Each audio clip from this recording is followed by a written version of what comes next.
We are a group of friends, bound by our appreciation for liberty and good podcasting. Free-minded thinkers from all walks of life, our values come together with one accord to discuss the common culture and news of the day, along with whatever random crap is going on in our lives. Welcome to the Union of the Unknowns.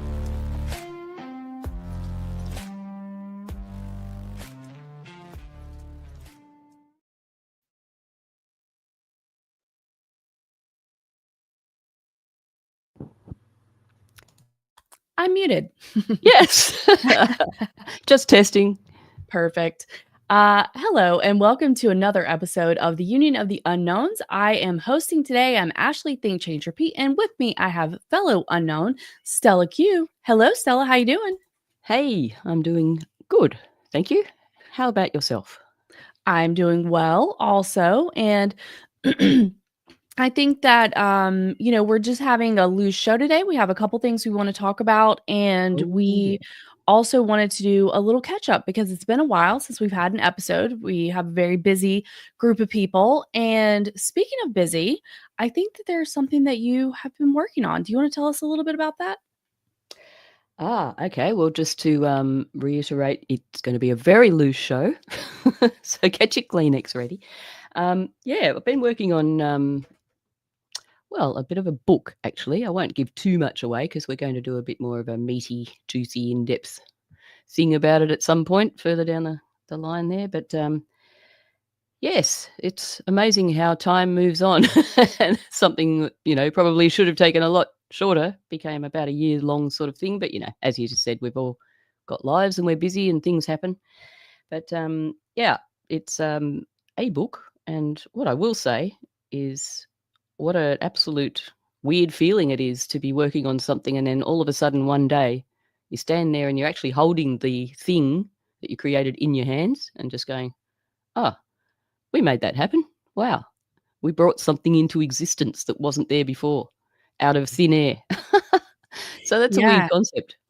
I can imagine that it is. And, you and I have kind of been talking about this project somewhat through the process since it's been going. And I would say that I know you made the comment that it should have taken less time, but I would say probably not. You've never written a book before that I know of, right? And Not that I know of. So that makes two of us. But I also think that and some of the things that we've talked about, and as you said, we're going to get into more detail in another episode, but there are learning curves to the creative process and trying to really take the bull by the horns and create your own work and not be going through the rigmarole of a publisher and things like that.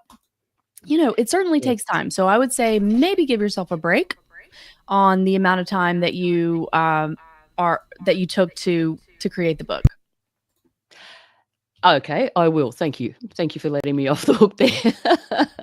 No, it's true. But we'll talk about that more in depth a little later on with my buds that I did it with, two other lovely people. Bettina, who is from Geoengineering Free Canada, who we've had on the show before, and Dan Fournier, who will be fairly familiar with those investigative journalists on Substack and places like that. We have a Keelthor pop up out of the ether, unless it's a clone. We do have a Keelthor, but it looks like he's having some technical issues, so he can chime in when he is available. He's still working on things.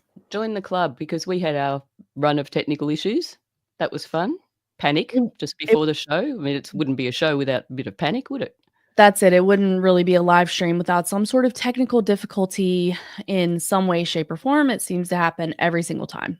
It's a mandate. Yes. It really is. It really is. And we also want to thank everybody who's joining us in the live for being here, but also for your patience on us getting up and going. So as far as any details goes, we're going to really save a lot of that for the other episode. But I did want to ask Stella when people are going to be able to purchase the book, with the caveat that I actually know the answer to that. But why don't you tell us? Well, I'm glad you asked. It is actually already available if you go to the Lulu bookstore which is, I think you just get there by going Lulu bookstore in a search thingy. And you can just put in Stella Q, or you can, with Stella space Q, or you can put in Bettina Engler, Engler, and Bettina with 2 T's, and you will find the book. Or you can type in the long title, which is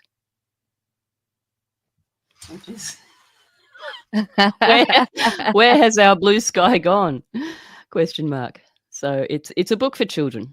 You might want to know that in advance as well.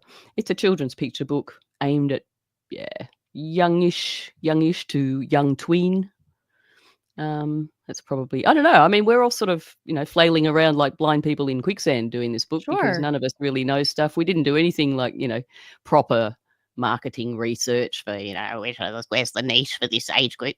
We didn't do any of that stuff. We just plunged on in and did our thing, which I think was more fun. So it's been a real learning experience and such. Yeah, Now, I think so. Sorry.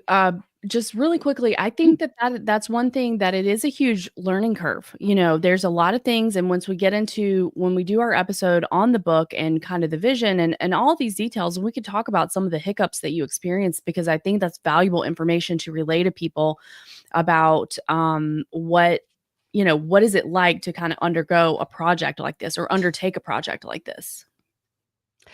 yes, it's like a project undertaker. I was just about to see if Keels was in contact, but he's gone back into the ether. So it's disappeared.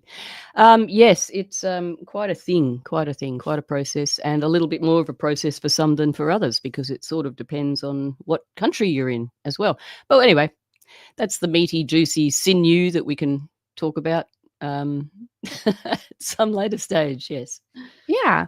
Well, but it does dovetail into some other topics that we wanted to discuss. So one of the things that this is primarily about is the dealing with clearing up some things that is often at this point misunderstood about what is actually happening with the weather, the clouds, etc.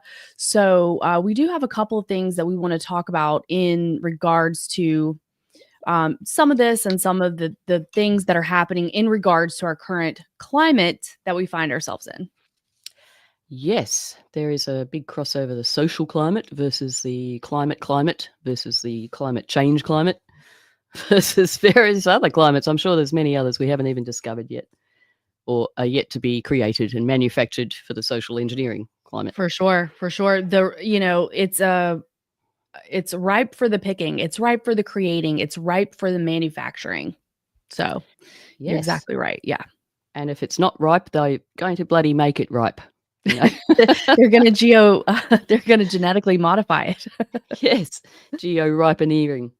So, yes, there has been, this kind of does tie into the book quite significantly, actually, because one of the reasons, well, at least for me, was because for children, well, for all of us, for children these days, it's extremely challenging, and I'm, try to keep in touch with the child within always, and keep yourselves in the shoes of new children coming into this world, and growing up and starting to get a bit of an understanding of, well, how can they not with the internet now? I mean, they're all little adults at the age of 4.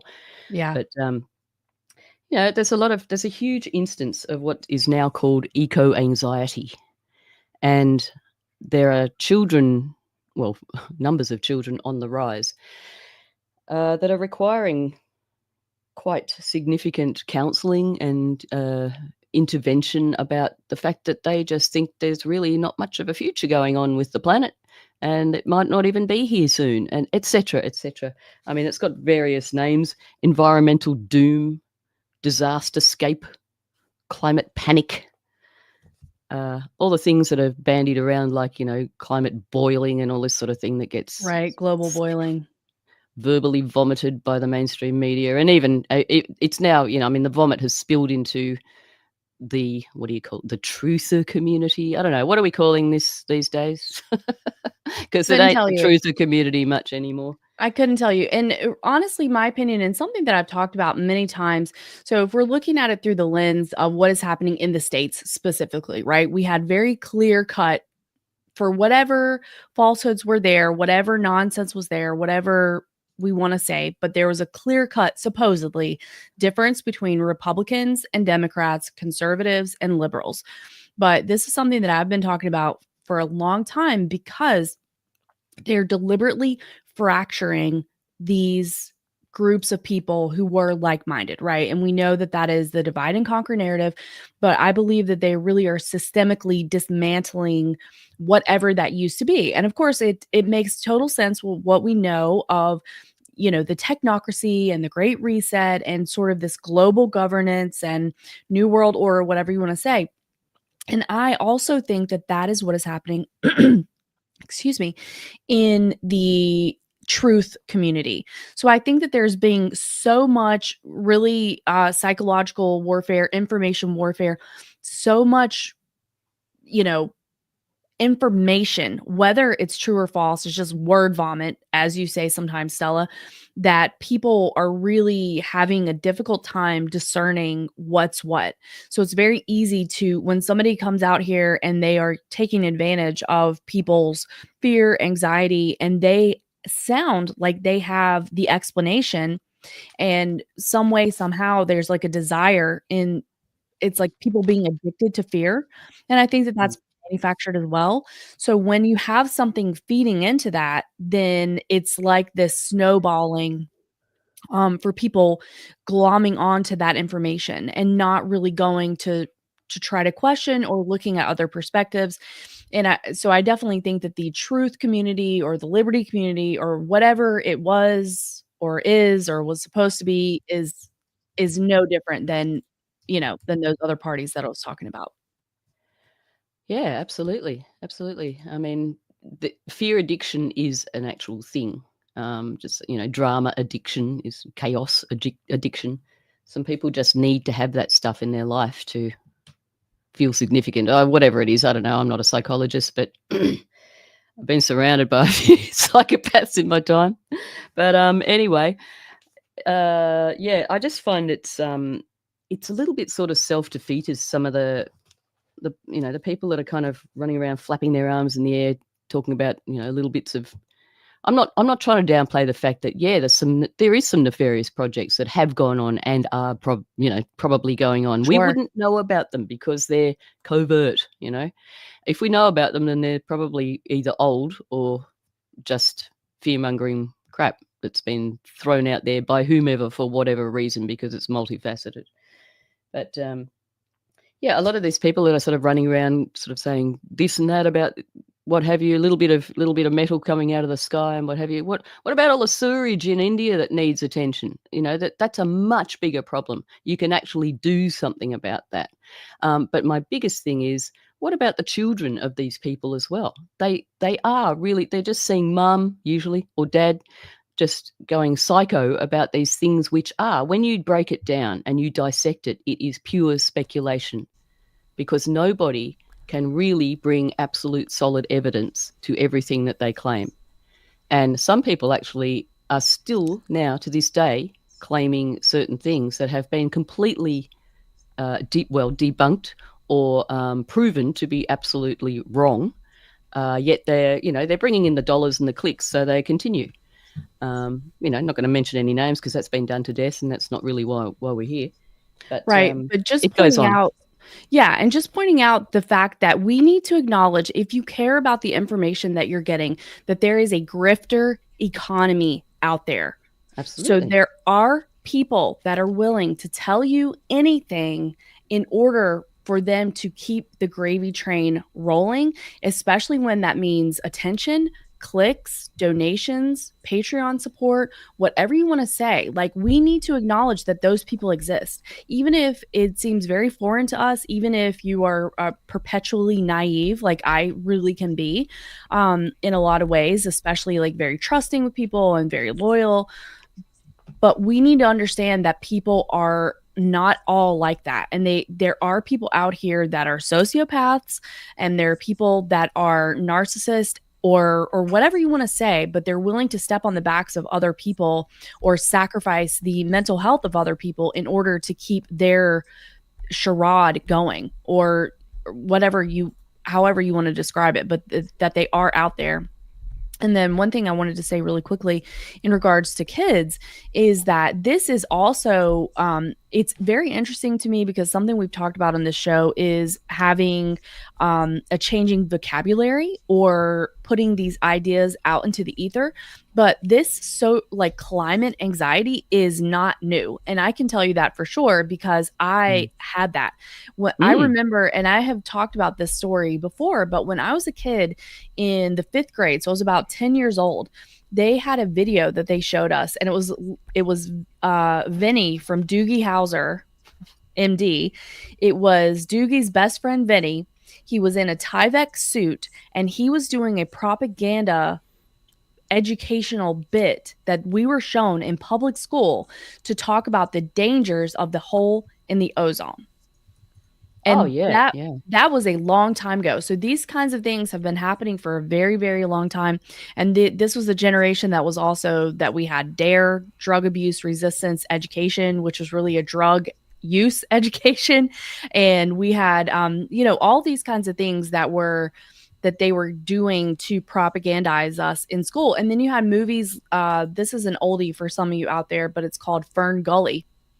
But it's like a very it was an animated movie, but it was about environmental destruction. Now, I'm not saying it was a bad movie, and I'm not saying that it doesn't even have good points, but I'm just saying that this is the kind of stuff that has been exposed to people for a very long time. So it definitely makes sense to me that the propaganda has only gotten more overt and more consistent in the messaging and the shows that kids are seeing. And you're exactly right that there's a lot of things that people are not being educated on, or topics that are not being discussed that are actually very important. For example, forever chemicals in our water. DuPont and Dow Industrial, they dumped something like a forever chemicals in the water, and supposedly you can't get them out. Now, sometimes I wonder if that's also fear mongering, or if that's also in order to contribute to demoralization, or like, well, why bother? I've got forever chemicals. But I'm just saying that there are a lot of polluters and people that are actually harming us, and there is no discussion or accountability for them. But then we're talking about a lot of the other stuff that may not be correct. And real quick before I hand it over, we do have Keel. Keel, can you hear us? Yes. Coming. Are you guys done chitty chatting? We can go live now. All right. Hello, good evening, and welcome to Union of the Unknowns. I'm your... We're so live, we're almost dead. Oh, geez. Okay. What were you guys talking about? I heard somebody wrote a book. Yeah. Oh, that's old news. We've moved on. Have we moved on? Okay, well. We'll be back with a meaty talking episode. About chemtrails now? Not so much, just the community around that and how that has evolved. And you're talking about psychopaths, sociopaths. Yeah, sure, they're everywhere, but it's just the opportunists as well. It's like shameless opportunism. It's some of them probably start out for the right reasons, but then it's like the carrots just come thick and fast. It's like, ooh, it's, I don't know, but the algorithm can change at any moment and just screw everything up, which I think is quite funny. Because I have no alliance with an algorithm or anything even similar. But, there are places around that are starting to emerge with, truth. You can't sort of argue with truth. It just stands out, standalone sort of thing. There's the Heartland Institute. There's somebody worth visiting. The Climate Realism Show, I think, is their show on YouTube. They are always bringing facts and figures that can sort of very easily counteract some of the hype, which is generally not backed up by true facts and figures. Because when you start uncovering the facts and figures that they're using, you realize it's just based on nothing except made up stuff, fairy things. So anyway, Heartland Institute is a place you can go to get a bit of information. Of course, climateviewer.com, that goes without saying. Jim Lee there has also created a new website, chemtrailfacts.com. It's a good place to go and check out. Still in the making, but It's just trying to, get something, because the trouble is there's so much all under one umbrella. Like, it's just like everybody just chucks everything in the back of a ute and then does a show. And it's a lot of these shows, really, they don't offer or bring anything. All they do is they get whatever's on the latest social media, lots of different places, X, Telegram, wherever, Facebook, all the cesspits. And then they just put it all together and they create a show. And then they make money from it. But they're not bringing anything. They're not offering anything. Where's the solutions? So again, back to the book. It's sort of part of trying to get children to realize, I mean, it's a 48-page book, it's a small contribution, but trying to get children to sort of, realize that they can think about things, they can possibly be part of a solution. It's not all doom and gloom, there is ways around some things, etc. So it's very subtle, but it's just, just a little project beginning, trying to reboot thinking as well, because that's a lot of the problem. People's thinking has been sabotaged, raped and pillaged, and, sometimes they don't even know it. And I don't think they're bad people, but they're just got to be sort of slapped around a little bit. And it's like, hang on, wait a minute, think. They definitely don't know in most cases. And that's one thing, that this is also an old game. You had people that were even before the advent of the CIA even existed, back in the OSS times. They were already working on these behavioral studies and behavioral modification and nudging and hypnosis and things like that. And then certainly once we have the introduction of the television and certain cuts in television programming and the lighting and things like that, then they learned more and more and more, and they began realizing that they could affect behavior that way. And it's only gotten so much worse, as we know, with algorithms and things like that. So most people have no idea that they have been essentially brainwashed without their knowledge, without their consent, and that they are really under a spell. And the other thing, Keel, I wanted to tell you is that Stella was talking also about the sort of like the mental health crisis that kids are being really propagandized so much with the climate scam, basically, that they are starting to have real issues with being able to manage their fear over this. And it's something similar to what Monica has talked about, that the mental health crisis has been deliberately created and made worse. And I think that this is another, it's just another brick in the pavement, or in the, yellow brick road, as they say. Yeah, I agree with that. I think. I don't know. I've never been deeply involved with mental health stuff, so I can't say that it's gotten worse or better or whatever, and what the state of the industry looks like. But certainly, it seems like there are way more mental health diagnoses of various types than there used to be, and it's I don't know, more people. Like, there's even the trend of social media influencers who deliberately, exhibit neurological behaviors when they clearly are just faking. But it's like a fashion now. It's fashionable. It's cool to have some kind of neurological disorder. Certainly. And I think that's become normalized intentionally for people to be more, just more open about it, more talking about it. And maybe other people want to explain why they don't feel like how if they feel like they should feel normal or they should feel well adjusted, then these descriptors or this acknowledgement of mental health struggles gives them something that makes sense, when actually it's not really a great, it may be part of the picture, but really it's not explaining the entire picture of what is going on. It's like, yes, your light, your circadian rhythm is being poisoned, your food, your like all the things, right? We talk about this all the time. So, but it's something that's being cultivated. And I think increasing people's fragility. And this is, a trend that we've seen significantly increase over the last several decades is the fragility of people and their capability and their belief in themselves to be able to kind of handle and understand what is going on. So I definitely think that all of this is being cultivated, and it's probably, I don't have my finger on the pulse necessarily of public education in the day in and day out, but I would imagine that these types of things are beginning to be discussed a lot more in the classroom, which is of course going to be influential on the kids. If you went from a situation where you never talk about mental health problems, and now we're talking about anxiety and depression and all of these things in that space, and even if it's not talked about in public school, they're seeing it on TikTok and YouTube, and exactly what you're saying with influencers. So they're becoming aware of these issues, and I think that is kind of it's another snowball effect. It kind of feeds into itself. Yeah, like everything is a pendulum swing always. But I think there's some good things, because normal had become a little bit too normalized, like, so that's kind of broken a little bit, which is a good thing. But I think you're spot on when you're talking about how they want to, fragilize, or what did you say? Like, anyway, make us all soft, basically, wrap us in marshmallows, because that is the mentality of, oh, well, big man, big brother, you do things and we'll just follow. I mean, it's all part of that mentality. It's just, boils the frog slowly. I mean, we've talked about this whole labels thing and labels schmabels sort of thing. We don't want to know about labels particularly, but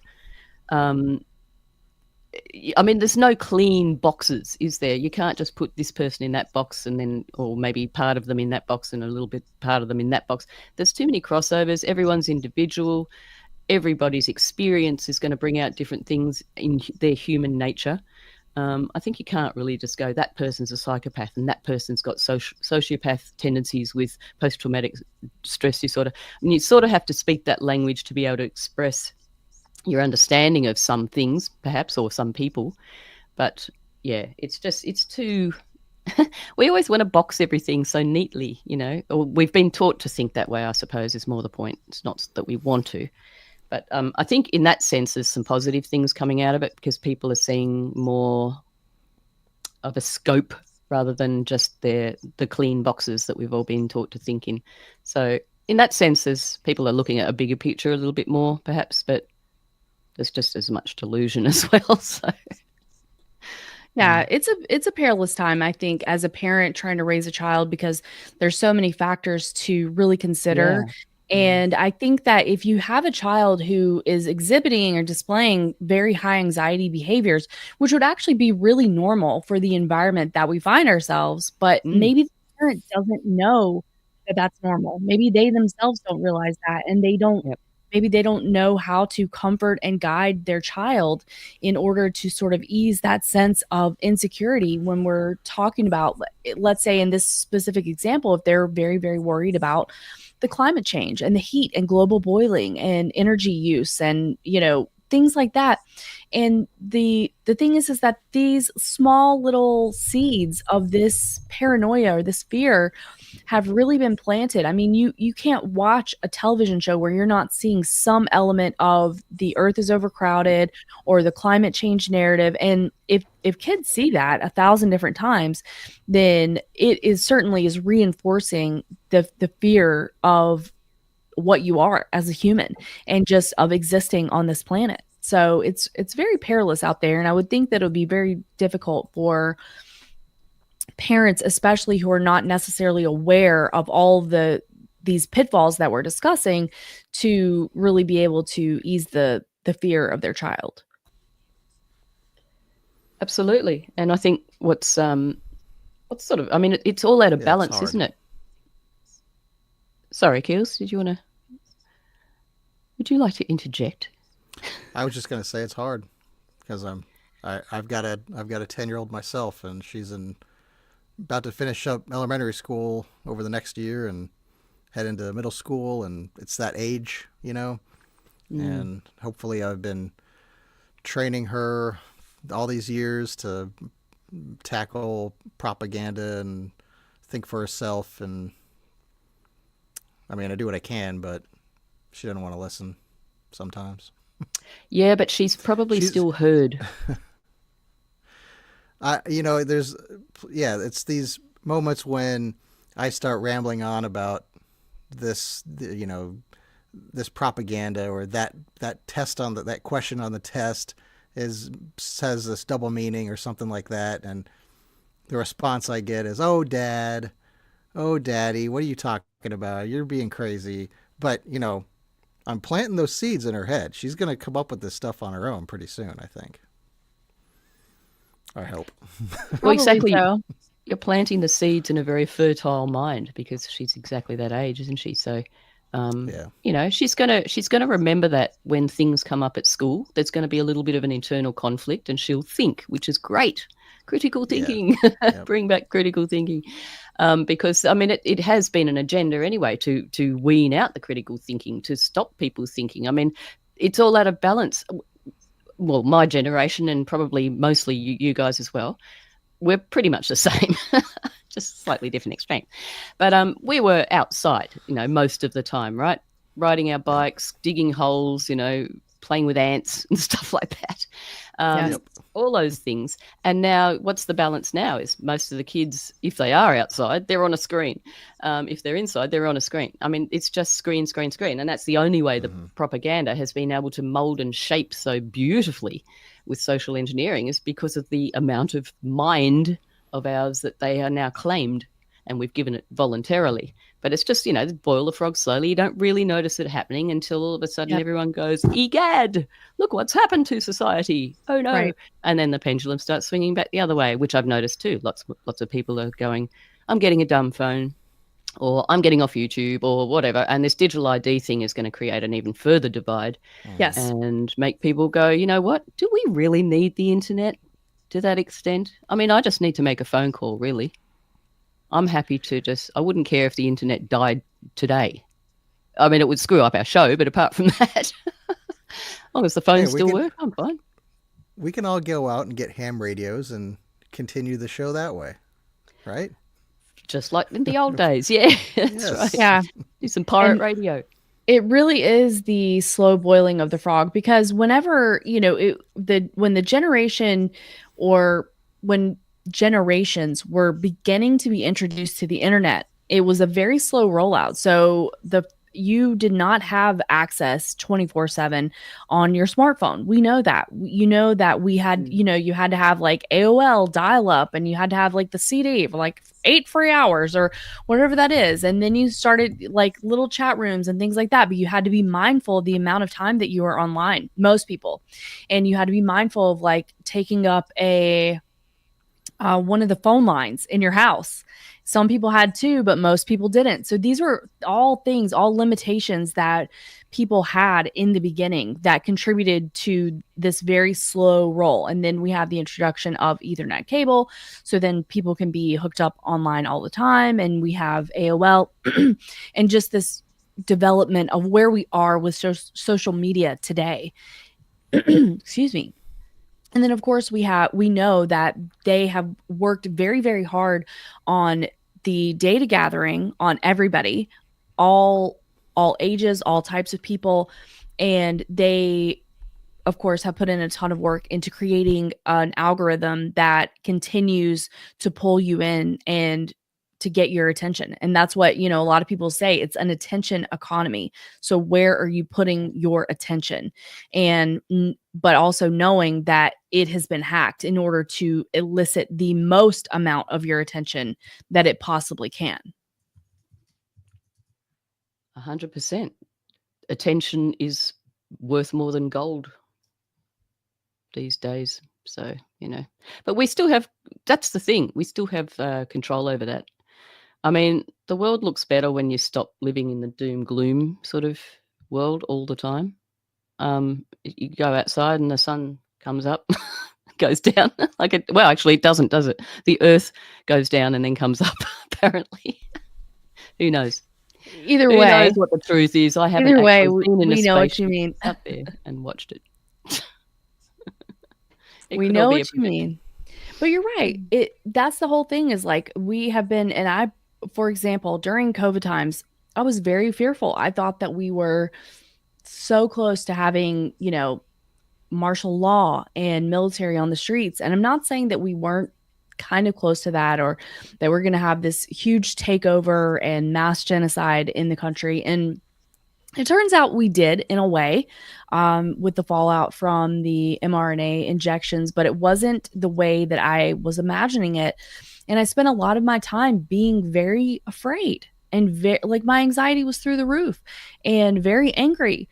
And not that those feelings weren't valid, but at a point we have to realize that, maybe these things are going to happen, maybe they're not. But in the more time that we spend in this anxiety state and fear state, first of all, it's good for them. It's much easier to manage people's behavior when they're in that state of fear, but also that we're wasting the time that we do have on this flat circle or round ball or whatever it may be. And you're missing the sun coming up and the sun going down. You're missing the small things, the things that matter, because you are in this state of fear and anger and anxiety with whatever messaging they have for us. So I definitely think that we need to try to find a balance for ourselves and enjoy what we can while we can. Yeah, I mean, when you've got the little imp Greta Thunberg, who came on the scene, basically saying, the adults want us to have hope. I want you to be terrified, or whatever it is that she was saying. And it's like, oh, good one, Greta. Thanks for that. We're doing our best to try, we're living in this freaking world and trying to, bring up well-balanced children, and you're just there, throwing them off the cliff. Did she ever make it out of Israel? Wasn't she over there, like, blockade running? And did that ever resolve itself?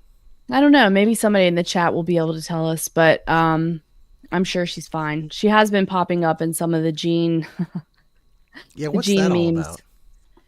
Well, there's an actress by the name of Sydney Sweeney who was in an American Eagles Gene commercial, and it's just like, it's kind of classic 90s, to be honest.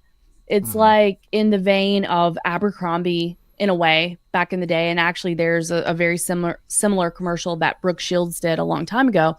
And for some reason it has been, whether this is fake or not, but there's a ton of outrage, and people are saying that this is like a Nazi dog whistle and all kinds of things. And I think it's because she is traditionally pretty and does not fit into a category of like a minority or they them or whatever you want to say.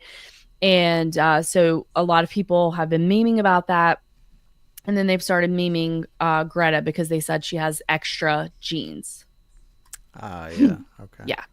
I mean, I saw a meme and I got the extra genes part, but I didn't know why there was a genes thing. So yeah, thank you for Sydney clearing that up. Sweeney and American Eagle. You are welcome. And I've been hearing Sydney Sweeney's name lately, and I don't know why. I don't even know who that is. Yeah, me too. She's an actress, She's an actress. Yeah. She just has one she of has the many. she just has some brand deals, and so she's just, she's doing what they do, make hay while you still can't, while the sun still shines, and doing commercials and things like that. It's not abnormal for anything else that we've ever seen. But for whatever reason, there is controversy, whether it's authentic or not. Who knows? I don't trust it. And I certainly don't give a bleep if Sydney Sweeney's in a jeans commercial. What the bleep do I care? I just thought she was one of those, what's the entrepreneur. I thought she was an entrepreneur. Just another one of those meaningless, vacant, I don't know, what are they? They're just distraction. Exactly. They just distract. It's just, and it cater for all the different people, that distraction will work for that lot and this distraction will work for that lot. So yeah. It's distracting, but it's also contributing to just more division, of more people arguing online. So more drawing of the very short time that we have on this planet in having people argue with strangers on the internet. And that's something that we were talking about not long ago on the Nights of the Storm, and obviously very famous, well-known Bible verse about casting your pearls before swine. But that is, people wasting their breath arguing or dunking on some random person on the internet that may not even be a real person. It may be a bot. We don't even know. So none of us are real. We're all bots. You realize right, that? especially Keel. Yes. I'm sitting on a Fijian beach right now, sipping a mocktail, listening to this, and my We're bot all talking. just figments of the Matrix's imagination right now. Maybe we are. Just a I don't know small fractal of a fractal of a fractal of a fractal. I don't know whose simulation we're in, but we're somewhere. Bag's not mine. Anyway, yeah. I think I'd be richer if it were my simulation. Well, I'd have more money. Depends where your riches lie, grasshopper. Does it not? Yeah. Oh, and one thing. So I want to kind of bring it back and circle back. I want to pull a Pisaki. Is that the original kind of topic was this anxiety, this like climate anxiety that's being created or manifested or fostered, especially in eco anxiety. Yes, thank you. In the young minds is that one of my friends was talking to me about, and maybe if I get his permission at some point, I can give a little bit more information, but I don't want to tell too much. I'm not trying to dox him or anything. But essentially he works for a major influential company and they are creating climate anxiety safe spaces for their employees. This is a new initiative. Is that like is that a forest? Well, perhaps in the old world it would be, but now I don't even know. I don't know how that's going to look or how that's going to actually work out in terms of in a day-to-day business, people that have a regular job and using these safe spaces. And what does that even mean? Like, how long do you need to be in the room to allay your climate anxiety? What if you need to be there all day, every day? What if you never want to leave? Like, what is the limit on that? I want to see one of these places. I reckon it's just some padded room with a bunch of plastic plants. It's like, there's your government issue plants. Now just go and sit there for half an hour and think about what you think. Yeah, I mean, it's very dystopian, and I can imagine it looking something like that. Yes, like very stark white, maybe gray. You know, maybe a decal of the forest on the wall or something like that, and it's going to look like something out of Severance. Very dystopian, very faux forest kind of a thing. But what is that?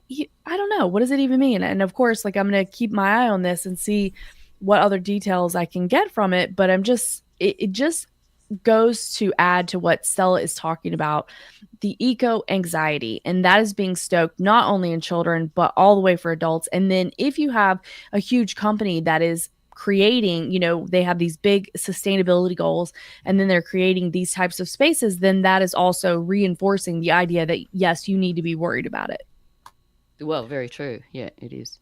Yeah, and we've had the safe space thing has been around for several years now, but why didn't we need climate anxiety safe spaces back then when they first popped up? Well, there's more of the marshmallow thinking, isn't it? Safe space. I think it's go just somewhere to be safe. Yeah, well, I think that's the core of it, but I think that the woke stuff is fading, and the companies still have a space to fill, so they're just rebranding it so they can keep going. Right. You need to keep the outrage going. It's like, if they're taking their eye off the ball of wokeness, which in some ways it is going away, but then you're right, they're refocusing the energy and the attention to another area that people are already very well primed to be worried about and to feel like they are basing their anxiety and their fear in a very real problem. And certainly by this type of these huge companies that are really feeding into it, then they are giving credence to that, to these people. It's also about HR, for instance, just as an example, getting, allocated a certain budget to make sure that their workers are looked after and whatever. And so, like, as the padded cell or the plastic plants example, buy a few plastic plants, put them into a room, maybe have some birds whistling audio or something like that, and we'll spend the rest on some liquid lunches. It's just like, got to keep it. It's like council, they've got to keep spending the money to then receive the same amount of money or more the following year. It usually comes down to the dollar. Yep, that's so true. And the other thing that we need to be thinking about is exactly what you just brought up.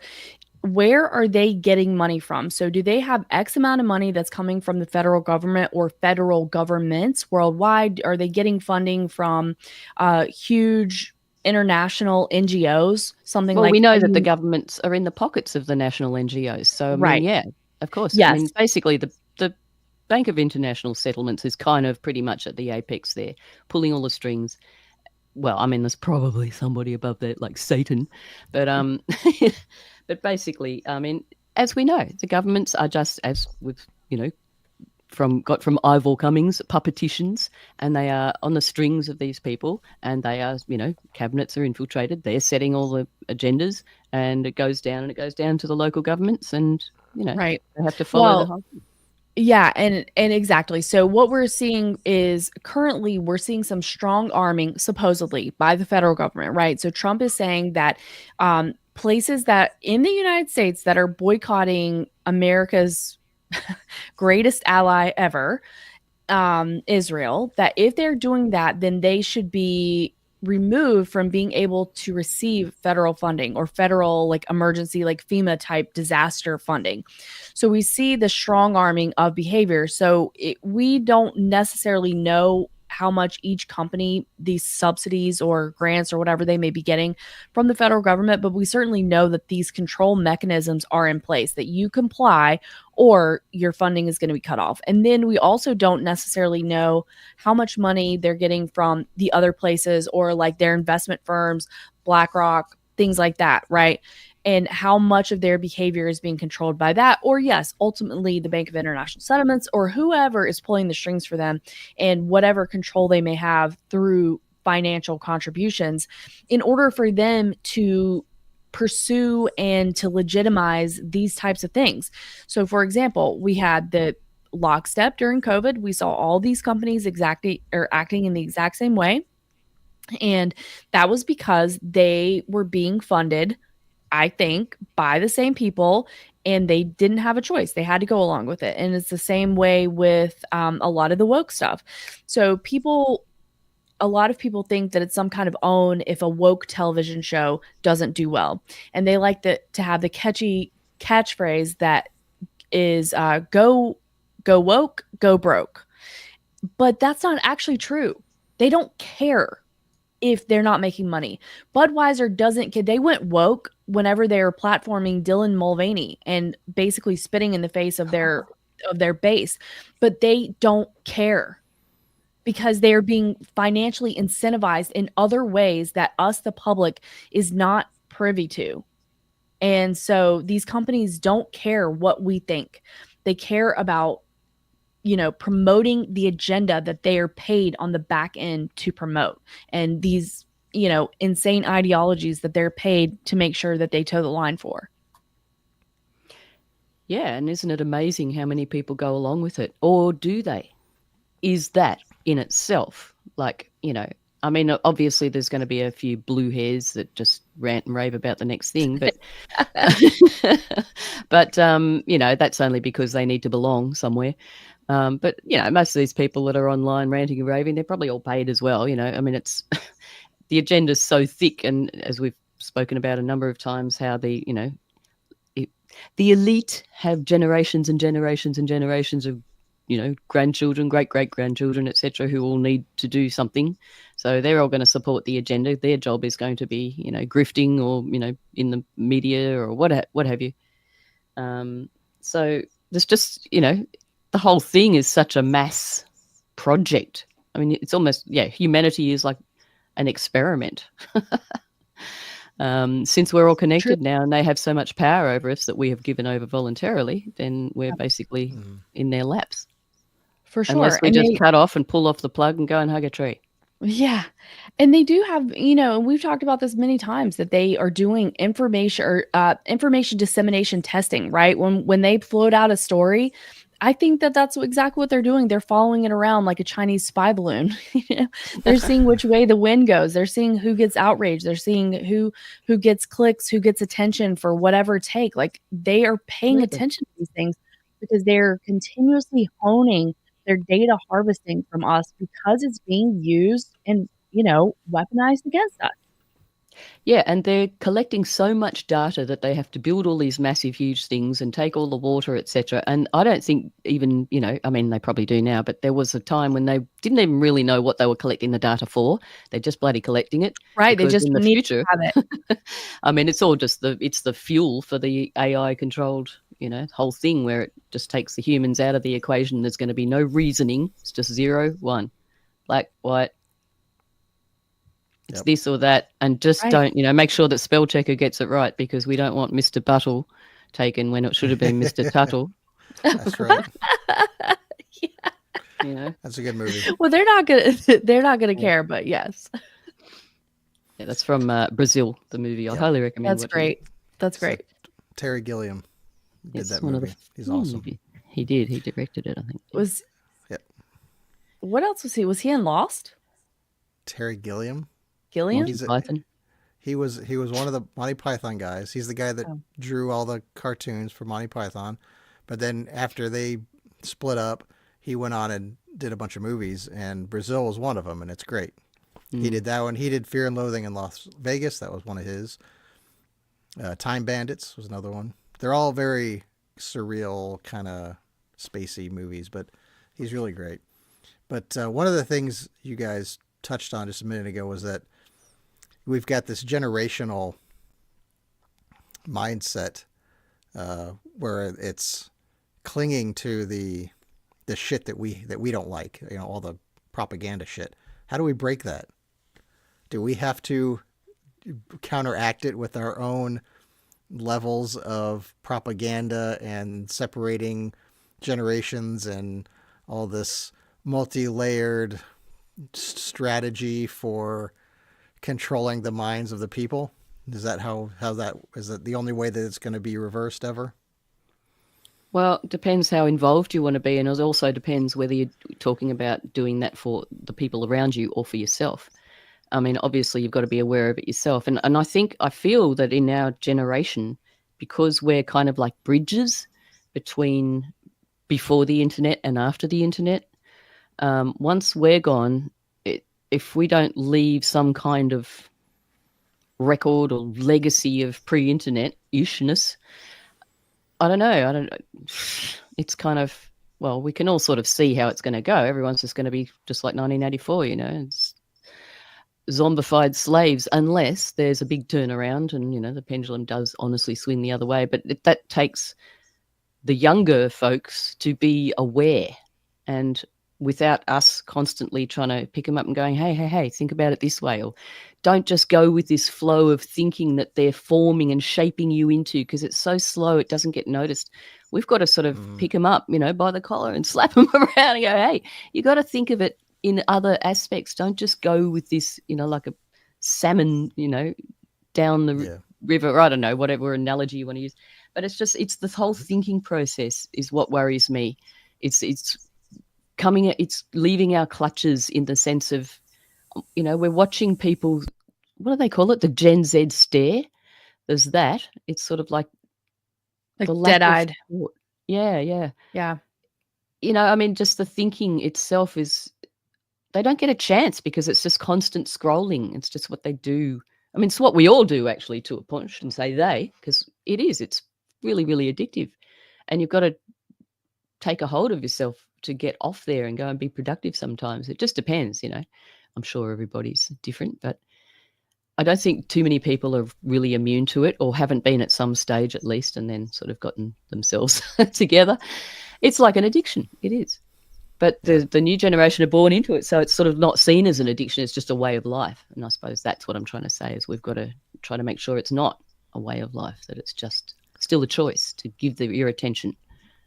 It's like, George Harrison wrote the song "Think for Yourself." It was sung by the Beatles. So kids, now that I'm on the same level with you, think for yourself, right? Now I'm cool, right? Because of music. Very cool. You're very cool.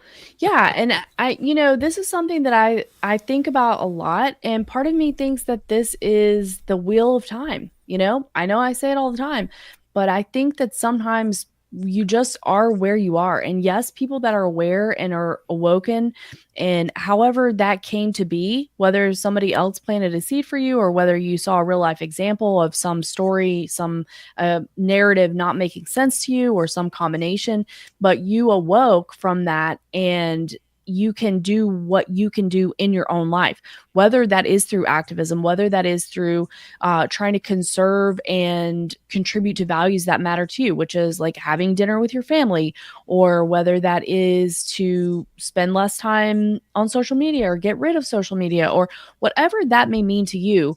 But doing what you can to try to preserve your humanity, try to protect your data, limit, use cache, all these things that people talk about that you can do. Keel? Buy physical media, for starters. Right. So things like this that we can do Nobody as does. as our own acts of revolution, and just voicing your dissent to what is happening. Pass along the information to those that are willing to listen, and finding the balance of what does that look like for you, because you can't kill yourself trying to get people to see your ideology, but you can plant seeds and you can have conversations where conversations arise. And then I think there has to be, and I could be wrong in this, but a certain amount of accepting that this is where humanity is, right? This is where it is, and it's going to go where it's going to go. And if you are a Christian, then we know what is foretold. It was always going to go this way, was it not? So I think that there has to be some balance. And of course, I'm not saying I have everything figured out, but I'm just saying that we have to have some balance, and realizing how much we maybe need to let go of some of this, like changing, stopping it.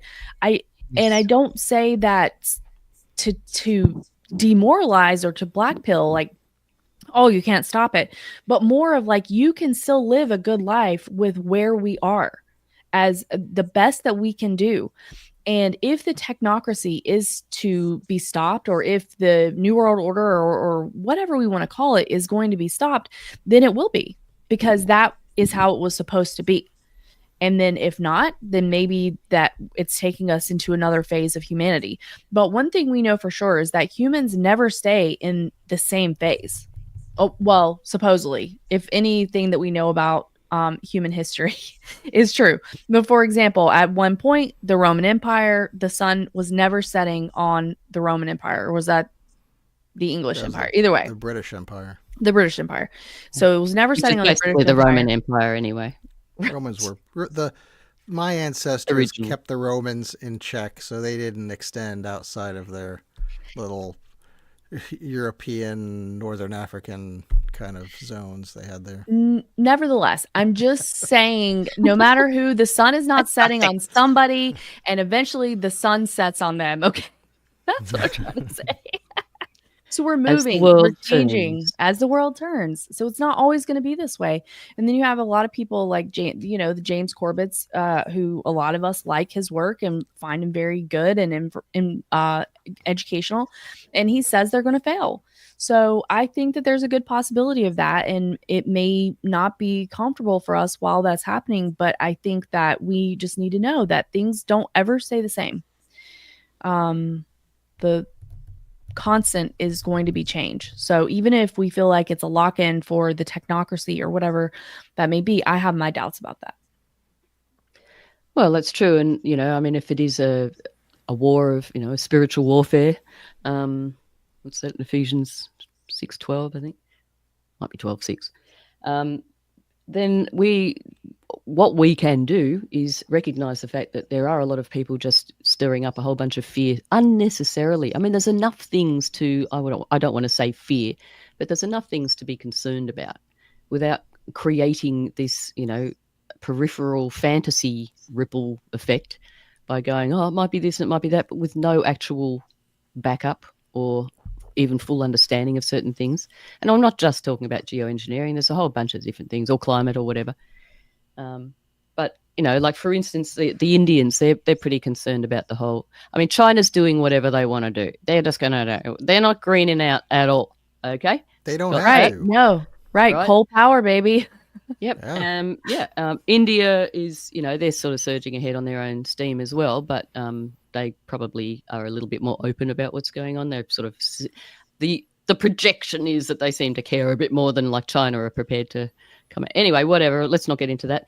But like India, 89% of school children have expressed fear of the future, fear of weather, fear of pollution, and yet Delhi, which is what's that, 46 million people, I think it was, I read, which is twice the population of Australia, pretty much, almost. But that's a lot of collective fear, and that's like a statistic made up. I don't sort of say that that's exactly right. How would they know? Because 89% of 46 million people, whatever, they're talking about school-age children here specifically. Now, that's a lot of collective concern and fear, and as we were discussing before, even us, 2 or 3 decades ago, as children, were in fear of our own narrative that was happening at the time. And this nothing new. 60s, 70s, it sort of started becoming fairly global and worldwide as technology allowed things to get around as well with news, etc., and cameras. And so yeah, it's been a long investment with generational collective thinking and energy. So I suppose that's where we can be the bridge back to that concept of reminding the new ones to think differently as well, approach things from another angle, because it seems to just, they formed into this mono angle with education and the curriculum that's preset and all the stupid ideology, and it's molded. It's all for a reason. It's not because they think it's going to be great to have equality. It's because to form the agenda. Obviously, I know I'm stating the obvious here for the people in our bubble, but yeah, the collective energy, we need to be the bridges to change that.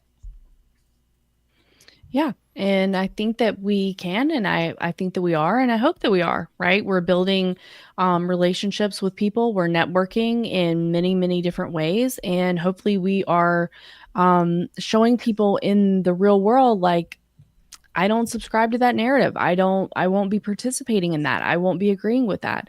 And hopefully somebody along the way will think, I wonder why.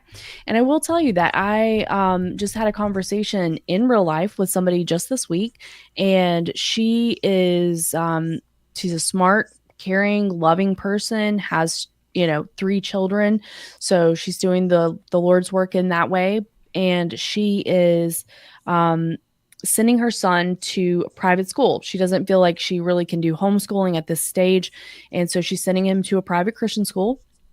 And they're very close to the house, so it's something she's going to be monitoring. But she said that one of the things about her son that was important to her was that he thought for himself. She wants a critically thinking child.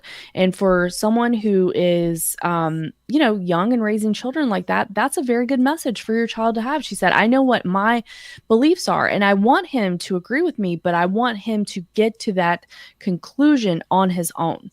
So there is hope out there. There is people that are doing that, who are trying to, like what Stella's saying, bridge the gap and create creative thinkers and people who question the narrative. And I do think that there is some groundswell of that movement happening. So that's a positive. Definitely. And again, by physical media, like books. There we go. Definitely. Okay, well, I think that we are at our hour, and I know that this has been a little bit of a different episode. We were having a discussion in a specific area, and we wanted to kind of introduce the project that Stella and Bettina and Dan have been working on and the rollout for that. And we're going to have another episode coming up where we get into a lot of these details, and we're going to make sure that everybody has the links and all that good stuff. But we wanted to have a conversation touching on that, but also kind of some things that are tying in with that as well. And just check in with y'all, because we know that we haven't had an episode in a while. We've got a busy group of people. So we're doing the best that we can.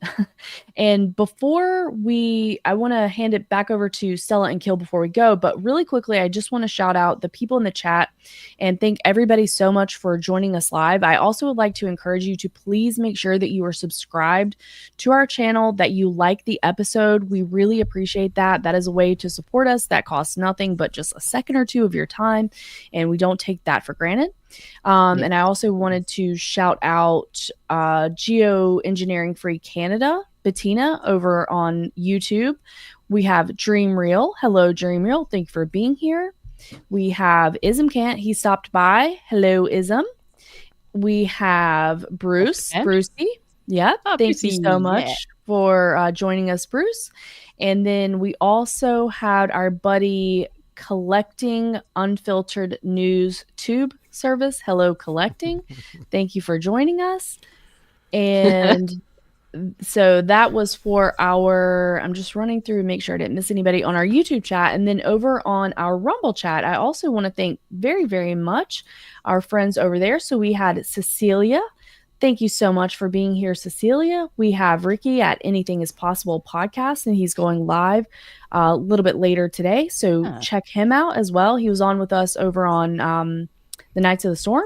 And then we also had JB Morrison that chimed in over here, stopped in to say hello.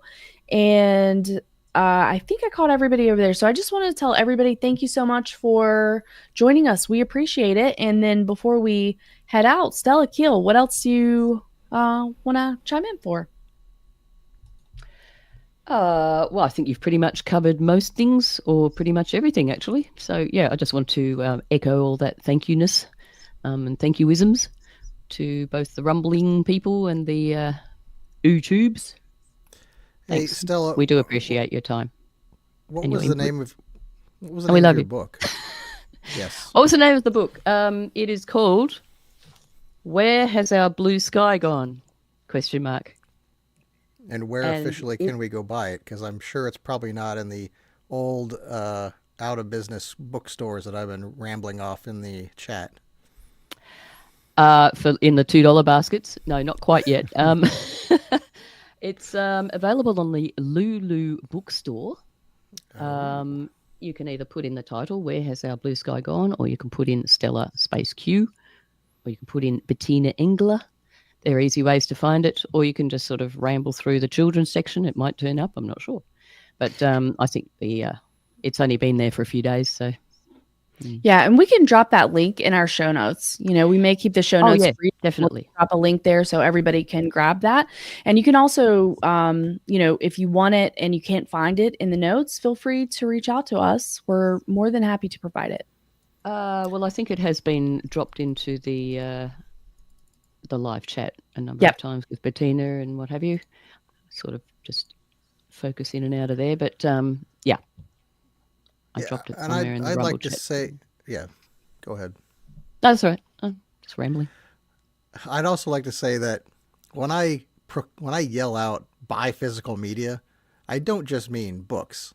I mean, you guys need to go out and invest money in your physical movies, your VHS, your laser discs, everything that you got out there that, go dust off your old players and collect real physical things, the books, movies, CDs, vinyl, albums, all that stuff, that we've cast aside over the past 20 years that really has value, because for a lot of reasons, I think there's a psychological value of actually being able to hold something in your hand. I think we even lost a lot of that when vinyl got converted into CDs and we don't have the big thing to look at and touch and all that stuff. It's, you lose something there. There's a tactile experience you lose. And I think that's part of that helps your brain to have that sense, we're losing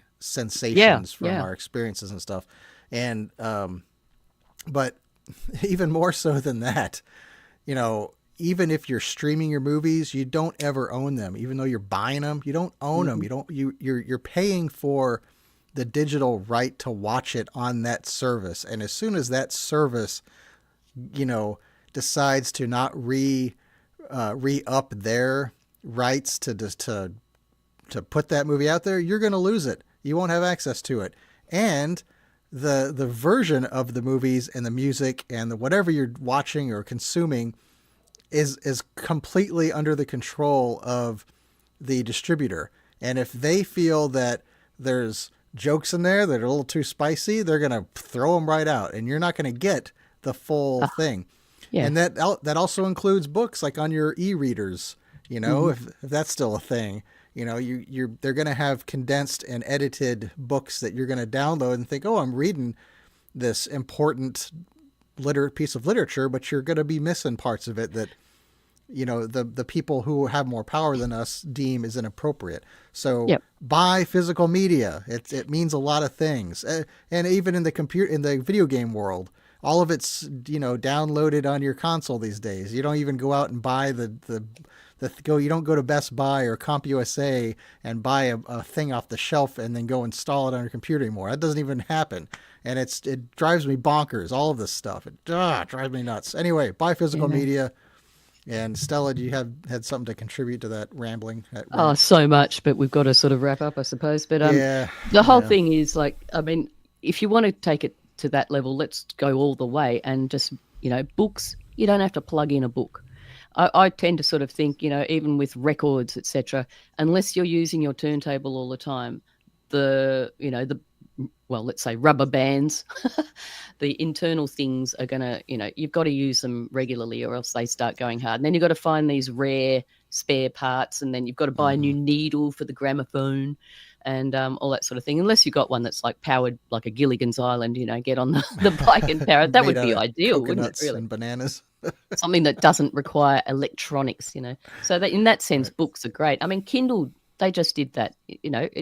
It's part of the Agenda 2030. You will own nothing because everything's on subscriptions. Yes. We're willingly and volunteeringly doing it.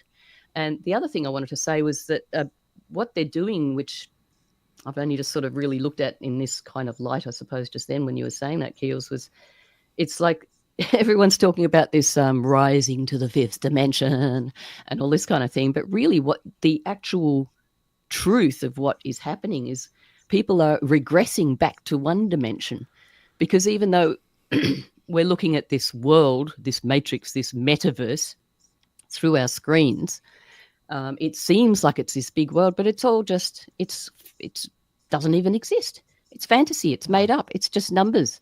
And it's a one single dimensional thing. And we're looking through this one dimension, this flat screen.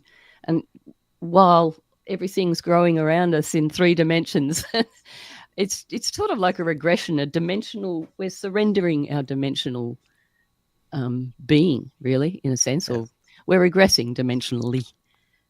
Sure. So, yeah, I think there is a bit of a trend where people are trying to get a little bit more off the internet. They're starting to see the damage, become more conscious of it, seeing the outcome, but usually, it's sort of like, there's a few that get lost in the process, It's a fad. I mean, it's a good fad from our perspective, but it's a fad. Say what you will about the millennials, those, I'll keep my comments brief, but say what you will about them. They did reinvigorate the vinyl industry, so I will give them that. But again, it's a fad. But that'll be a fad as well. That fad will be a fad. It's already declined. So, but for those few true souls in the world who embrace physical media and want to get in touch with the Union of the Unknowns, Ashley, how would one go about doing so? Well, Keel, I'm glad you asked. They can get in touch with us at our Linktree page, unionoftheunknowns.com, and that has all the myriad ways to get in touch with us. You can find us on Discord. You can find us on the socials. You can email us at our Gmail account. You can leave a voicemail, and we would love to hear from you.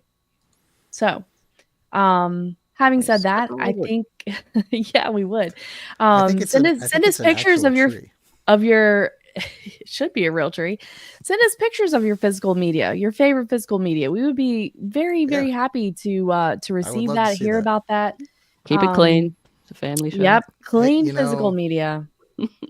we're all, some flavor of libertarian here. So, let your We're not freak flag libertines. fly. No, Not don't let your libertines. freak flag fly. Don't do it. Anyway, the other thing I want to say is that we do have our 100th Not Your Mama's News on the horizon. Now, it's taking some doing to try to get numbers for that because of previously busy schedule, but I just wanted to let people know that that is something that we're working on. And other than that, don't give up on us. And other than that, thank you so much, everybody. Thank you, Stella. Thank you, Keel. I look forward to when we are all back together again. And take care, everyone. Thank you so much for being with us. We'll see you later. Bye-bye. Thanks. Bye. Bye.